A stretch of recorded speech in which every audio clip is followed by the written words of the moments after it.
Muito bem, então vamos falar de Flamengo agora, que tem até a ver com o mercado da bola também, Hernan, que foi ontem, né, uma entrevista lá no Flamengo. O Boto, o BAP também falou, aliás, o BAP falou sobre estádio, a gente vai trazer já já, mas o Boto deu uma entrevista para a Gazeta dello Sport, lá da Itália, dizendo que o Wesley, colocando um preço, vamos dizer assim, um valor de mercado para o Wesley, 30 milhões de euros. Já tinha recusado uma oferta da Rússia por 25 milhões de euros, que já era uma grana alta. Mas agora o Flamengo entendendo que o Wesley pode atingir um nível ainda mais alto. E a gente já falou aqui, né? Meio do ano poderia chegar coisa graúda pelo jogador, que é jogador de seleção brasileira, e também poderia ter uma visibilidade maior aí com a disputa do Mundial. O Flamengo coloca esse valor porque sabe que vai ter gente que vem e paga, né? O Wesley é um jogador que está muito valorizado, né? Esse Mundial pode valorizar ainda mais, é um jogador convocado para a seleção. Esteve na última convocação do Carlo Ancelotti. E o Flamengo, hoje, está num nível, num status que, beleza, se não aparecer nenhuma proposta que o Flamengo entenda que seja boa, tudo bem, não está precisando de dinheiro. O Flamengo não está precisando dessa grana, não está desesperado para vender. De novo, vou fazer a comparação com o São Paulo. São Paulo vende um garoto da base que acabou de chegar por 6 milhões de euros, um meia, e o Flamengo está vendendo um lateral que subiu, que ficou, voltou, passou por vários treinadores e tal, agora se firmou, foi para a seleção brasileira. O Wesley tem 20 anos, né? Agora preciso pegar aqui a idade dele. Sim, mas vou checar. 20 PVC. E é um jogador que está... Eu acho que um pouco sendo vendido por... Já tem mais. Sendo vendido por... 21. Sendo vendido por 30 milhões de euros. E se não chegar uma oferta que o Flamengo acha legal, beleza. O Flamengo não está precisando dessa grana. Diferente do São Paulo, que está precisando vender o garoto a qualquer custo e entende que ele é um jogador ali da lista dos que possíveis para serem vendidos. Então, assim, é um momento do Flamengo, é um momento do jogador e o Boto, ao falar que já precificando o atleta, sabe que tem gente que vai chegar e pode pagar esse valor. É o que a gente estava falando, né? O momento estrutural do clube que permite, né, que ele faça escolhas melhores e mais inteligentes para o clube, né, que sejam mais benéficas para o clube. Agora tem uma atualização importante aí do Flamengo envolvendo o De La Cruz, hein? O De La Cruz, ele vinha se recuperando, né, de uma lesão, estava sentindo dores, não foi a campo, não tinha ido a campo no último treino, e aí o Flamengo soltou um comunicado e depois um esclarecimento. Para vocês entenderem, o primeiro comunicado foi que após reiniciar os trabalhos em campo, o De La Cruz voltou a apresentar dores no joelho esquerdo. Fez um exame de imagem no domingo que não identificou uma nova lesão no local. E que ele está lá nos Estados Unidos disputando a Copa do Mundo da FIFA, seguirá sob os cuidados do Departamento Médico do Flamengo. Aí alguns colegas começaram a veicular que ele estaria fora do Mundial de Clubes por conta dessa questão física. E depois o Flamengo vem e soltou um esclarecimento dizendo que, diante de informações divulgadas por alguns veículos, o Flamengo esclarece que não é correta a notícia de que o meio-campista De La Cruz estaria fora da disputa da Copa do Mundo de Clubes. Esse dado não consta em nenhum boletim oficial divulgado pelo clube e não condiz com a realidade. A participação do atleta na competição seguirá condicionada à evolução do quadro, além da sequência do Flamengo no torneio. Então faz aí um esclarecimento para não deixar nenhum mal-entendido, mas o fato é que o De La Cruz, né, vinha com essa questão física, mas o Flamengo acho importante colocar que ele não está fora do Mundial. O Flamengo que enfrenta amanhã o Los Angeles FC às 10 horas da noite. PVC, é uma informação importante que ele não está fora, né? Então, claro, isso é positivo para o Flamengo. Mas é um jogador que já não foi utilizado no jogo contra o Chelsea, um jogo em que o Flamengo foi muito bem, botou o Chelsea na roda, conseguiu se virar sem este atleta. Tem feito muita falta? Só não faz mais falta porque o Jorginho chegou. E o Jorginho chegou muito bem. Mas faz falta, lógico que faz. Ele tem que ser. O Flamengo sempre podia descansar o Jorginho e colocar o De La Cruz para jogar. Porque o Flamengo, como a gente falou agora há pouco, o Hernan falou, o Flamengo já é primeiro colocado do grupo. O Flamengo não depende do jogo de amanhã contra o Los Angeles. Era para jogar o De La Cruz, era para voltar a ganhar ritmo, ficar pronto para as oitavas de final. E não pode fazer isso porque tem uma dor no joelho. O De La Cruz é um pouco o que o Mascherano lamentou ter sido no Corinthians. É um grande jogador que quando joga vai muito bem, mas que não consegue jogar sempre por causa das lesões.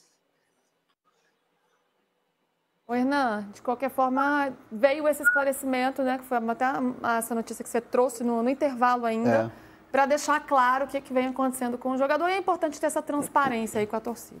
E assim, é importante para o torcedor não achar que o jogador já está fora do Mundial e aquela coisa do Flamengo não ser transparente. Então por que levou o jogador pro... Porque começou, né, uma coisa dos torcedores questionarem. Por que levou para o Mundial, sendo que ele não tinha condições, né? Então, o Flamengo trata de esclarecer essa situação, mas é uma lesão chata, né? Uma lesão que você vê que o jogador faz exame, né? Não detectou a lesão, mas aí ele volta para o campo, volta a sentir dores. É uma situação que você tem que ter muita cautela para você não ter uma nova lesão, né? Forçar o jogador no campo, né? E o De La Cruz é um jogador muito importante, né? Um jogador que chegou com status assim muito grande, é um excelente jogador, é um jogador importante inclusive para a sua seleção, para a seleção uruguaia, mas que não está conseguindo, né? Que tem sofrido demais com lesões e essa última tira ele muito tempo e tira ele de competições importantes como essa do Mundial, né? E para o atleta uma frustração enorme, muito grande, né? Imagina, tá lá no Mundial e não poder jogar, aí bota para treinar, sente dor, é frustrante demais, né? É o famoso não é migué, né? O cara tá sentindo dor mesmo. Sim, sim. E o De La Cruz, ele sofreu uma entorse no joelho esquerdo, para a gente relembrar aqui, né? Lá em 18 de maio, que foi num clássico contra o Botafogo. E na época o exame apontou um problema no ligamento colateral medial. Então ele já fez um novo exame, né? O Flamengo já deixou isso claro.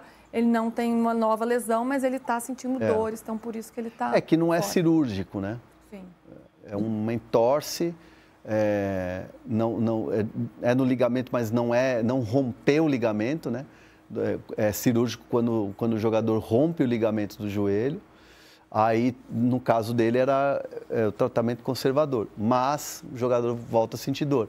Mesma coisa que aconteceu com o Lucas Moura, né, no São Paulo. O Lucas Moura, ele teve aquele trauma, aquela pancada, não era cirúrgico, mas ele voltava a sentir dor. Treinava, voltava a sentir dor. Voltou a sentir dor.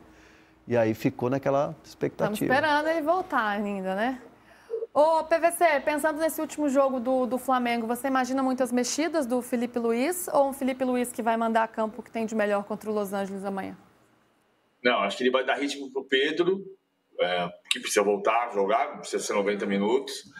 Acho que ele vai tentar fazer algumas mudanças, Varela, por exemplo, no lugar do Wesley, da segurança defensiva, precisa jogar. Pode voltar o Léo Ortiz, não é um jogo de Champions League, ele tentou o Danilo, que foi muito bem contra o Chelsea, pela experiência dele em tipo de jogo de Champions, mas o Léo Ortiz é o titular, e ele pode mexer um pouco mais até, porque acho que vai mexer em 4, 5 peças, ele deve mexer, porque o Flamengo está classificado e já é primeiro colocado. O Flamengo vai jogar aqui em Miami no domingo que vem contra o segundo colocado do grupo C, que amanhã se define, ou o Benfica ou o Boca Juniors, ou até o Bayern, né? O Bayern não vai ser segundo colocado, mas o Bayern não está. O Flamengo tem a confirmação de que é primeiro colocado. O Bayern ainda não tem. O Bayern não tem porque o Benfica pode ganhar do Bayern e o Bayern fica com 6 e o Benfica com 7. Logicamente, a lógica é o Bayern empatar o jogo e ser campeão do grupo. Provavelmente o Flamengo e Benfica aqui em Miami no próximo domingo, e estarei aqui. Aí já é o cruzamento do Flamengo, né? Já pensando nas oitavas de final, o Felipe Luiz já fazendo esse planejamento. Mas amanhã, é claro que a gente vai falar muito mais sobre essa partida contra o Los Angeles, que acontece às 10 da noite. PVC, para a gente encerrar o noticiário, o assunto Flamengo hoje, o BAP ontem também falou sobre o estádio, né? E falou que, calma, não vai ser algo em curto prazo, não vai ser algo que vai ser construído agora, às pressas, em que, inclusive, ele não pensa em usar a premiação do Mundial, que é gorda, que é boa, que é uma grana boa, para fazer o estádio, até porque ele não quer que o estádio tenha alguma interferência no desempenho esportivo. Então, ele quer separar bem as coisas. Como é que você viu essa declaração do BAP? O que dá para imaginar e esperar desse novo estádio do Flamengo? O BAP foi muito coerente em tudo que ele falou. E tudo que ele falou durante a campanha eleitoral também. Porque ele nunca falou que era contra o estádio, até porque na campanha eleitoral era muito perigoso falar sobre o estádio. Não vamos fazer estádio, ia perder a eleição. O comportamento dele não foi eleitoreiro exatamente, porque ele falou a verdade. Ele falou, a gente vai ter que fazer um estudo mais detalhado para saber como é que vai ser a questão do estádio. E ele falou ontem, a gente fez um estudo detalhado e os números não são os que estão sendo apresentados e o prazo não é o que está sendo apresentado. E não dá para fazer nesse cenário com pressa, levando em consideração que o Flamengo tem mais de 19 anos de parceria com o Maracanã.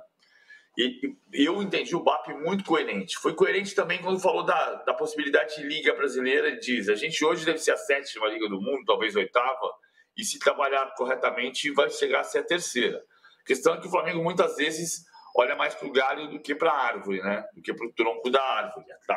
Precisa nascer uma árvore forte, sólida, com raiz. Quando você olhar para os galhos, vai ter galhos de diversos tamanhos e todos vão estar verdes e frondosos. Isso é o nascimento da Liga. Se olhar só para o galho, vai dar errado. Mas quando ele fala, em teoria, sobre a Liga, ele está falando certo. E quando ele fala sobre o estádio, também está falando certo. O Flamengo não pode se correr o risco de ser o que o Corinthians virou, né? Ou seja, eu construo um estádio e deixo de ter um grande time. Não é isso que a torcida quer. Quer o estádio, mas quer o grande time. Muito bem, então deixa eu chamar para nossa conversa, então, Igor Siqueira já com a gente. Igor, boa tarde para você. A gente já está na reta final aqui, mas dá para a gente bater papo ainda. Vamos falar sobre a arbitragem brasileira já. Mas antes, queria que você atualizasse também a questão do Flamengo. Em relação ao estádio, é basicamente esse resumo que o PVC fez, né, Luísa? Nessa dinâmica de que não adianta trazer as promessas da gestão Landim e as expectativas apresentadas pela gestão Landim agora para esse presidente do Flamengo. O BAP está sendo o mais cauteloso possível.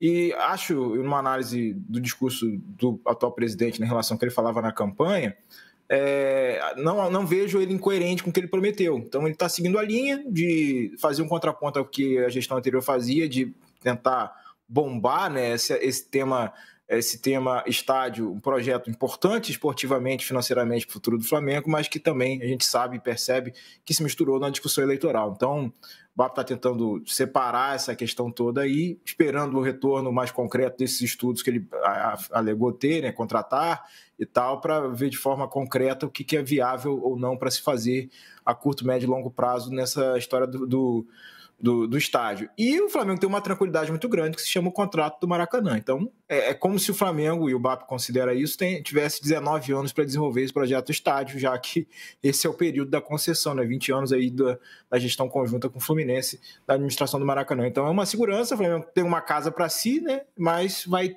trabalhando para que não se enforque cotidianamente, né? O dia a dia não fique tão apertado a ponto de inviabilizar a montagem de um time forte. Enquanto isso, vai trabalhando essa questão do estádio futuro. Essa é a perspectiva trazida pelo então atual presidente do Flamengo, o Luiz Eduardo Batista, lá nos Estados Unidos.